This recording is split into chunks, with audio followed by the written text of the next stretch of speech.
In this video, let's take a look at how to add a test folder to our Composica course.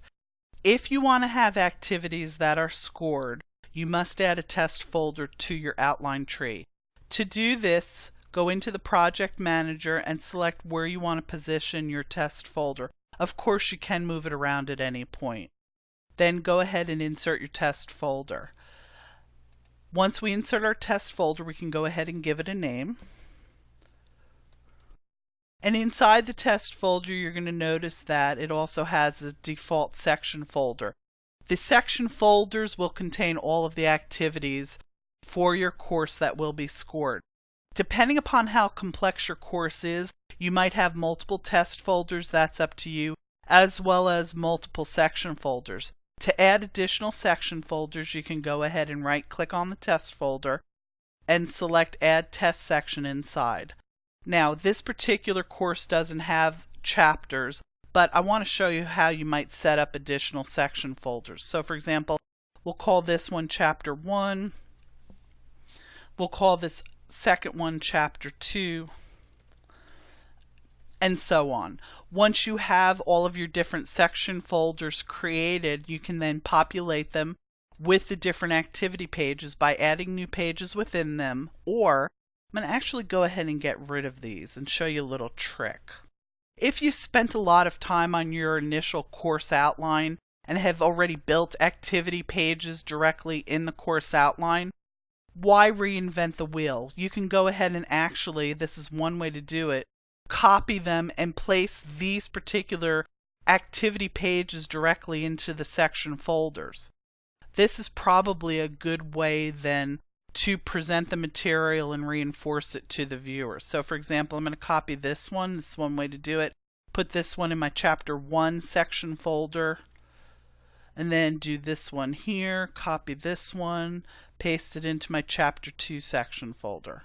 Okay, and then I can tweak them if I need to in Design View, or simply here I'm going to just go ahead and rename them. Same thing over here, I'm going to rename this one. Again, you can use this approach if you want to save you a lot of time, or you can design new activities that can go into the section folders that will be scored. It's up to you. Once you've done this, then you can go over back to your test folder and then look at some of the common properties that you can apply to the entire test folder. For example, choose your scoring or your test mode. You can determine whether you want to use all questions, choose from a global bank or a section bank. You can choose randomization options for the sections. Maybe you want to randomize the order in which the sections are displayed on playback, and or the questions. Maybe you want to go ahead and randomize how the questions will be displayed. You can also determine the scoring method that's going to be used. Maybe we'll use section scoring. You can apply time limits to either the question itself or for the entire test. You can also determine how to handle partial answers. Do you want to accept them? Do you want to consider them as full, or do you want to reject them?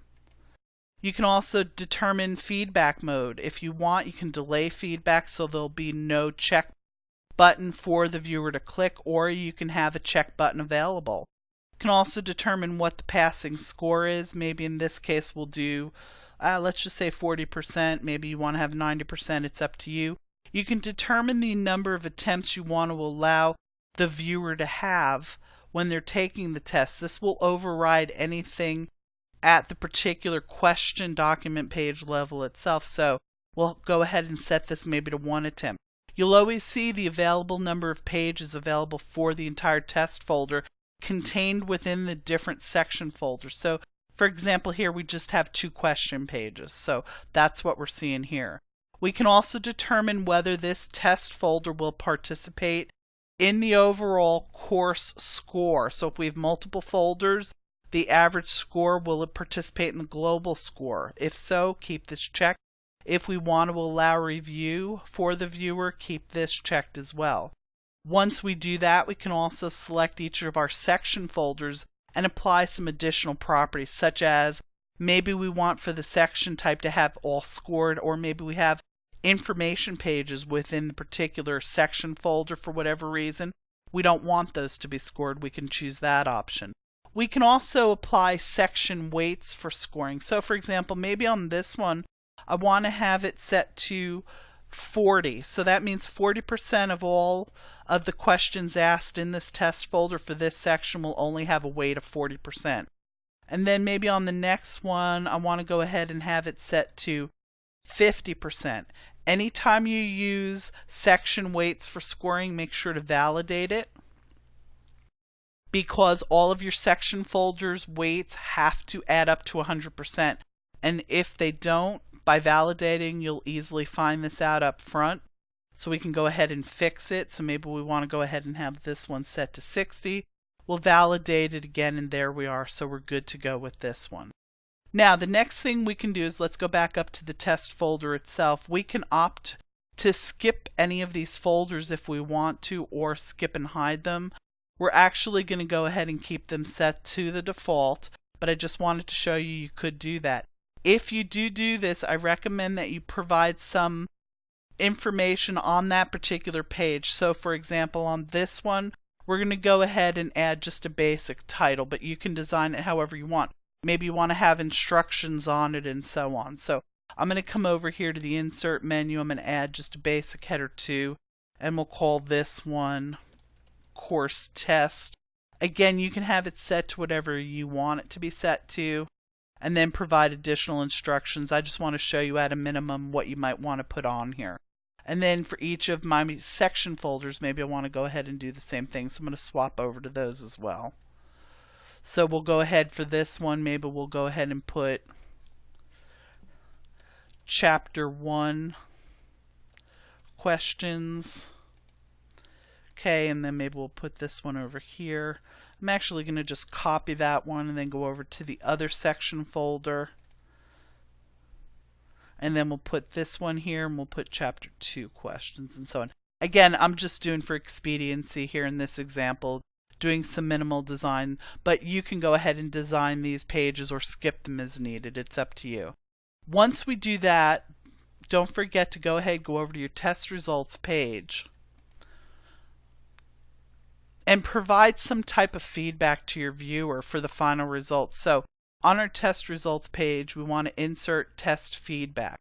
Now this container is customizable. I'll show you some examples here.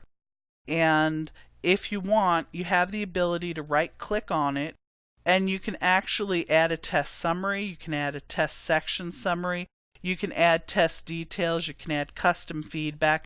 You can also add a retake button if you want. So again, all of these options are available that you can modify for this particular feedback element. At a minimum though, maybe you just want to go through it and say, I'm going to add some additional text here. Congratulations, you passed. Maybe I'm going to highlight this text. And over in the text tab, maybe I want to go ahead and set it to be some kind of a bold, and maybe I want to make the size a little bit bigger. You know, it's up to you, whatever you want to do. Again, you have the ability to modify the variables as well as the additional settings that I showed you in that context sensitive menu when you right click and then you modify, and you have these additional options that you can use. So we're good to go. Let's go ahead and see how this might look to the viewer.